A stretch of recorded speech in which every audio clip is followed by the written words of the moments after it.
Hello everyone, so welcome to Charan sir classes.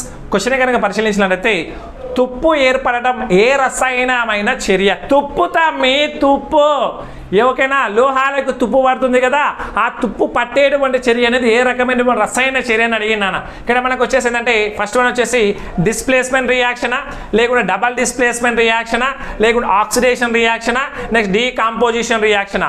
So dear students, నువ్వు జర గమనించాలి తమ్మి, చిట్టి తల్లి నువ్వు జర గమనించాలి. అది ఏంటి అంటే ఇక్కడ మనకు వచ్చేసి ఏంటంటే తుప్పు ఏర్పడడం అనేది ఏ చర్యనైనా ఆక్సీకరణ చర్య, అంటే ఆక్సిడేషన్ చర్య అని మనం చెప్పుకోవచ్చు నాన్న. అంటే ఇక్కడ మనకు చూడండి, ఇక్కడ మనకు వచ్చేసిందంటే ఫర్ ఎగ్జాంపుల్ ఒక ఇనుమును తీసుకుందాం. ఇనుమును గాలిలో స్వేచ్ఛగా వదిలేస్తే నీకేంటంటే వాతావరణంలో లేకుండా గాలిలో ఉన్నటువంటి ఆక్సిజన్తో రసాయన చర్యలో పాల్గొంటుంది. పాల్గొని నీకు ఏమవుతుందన్న మరి తుప్పు పట్టడం అనేది జరుగుతుంది. తమ్మి నువ్వు బాగా గుర్తుపెట్టుకో, లోహాలకు గనక తుప్పు పట్టింది లేదా ఇనుముకు తుప్పు పట్టినప్పుడు, ఇనుము అనే ఒక లోహం కదా, తుప్పు పట్టినప్పుడు దాని యొక్క బరువు అనేది పెరుగుతుంది మిత్రమా, దాని యొక్క బరువు అనేది పెరుగుతుంది. సో ఏ విధంగా మనకు వచ్చేసి ఫెర్రస్ అనేది ఫెర్రిక్ గా మారుతుంది మిత్రమా.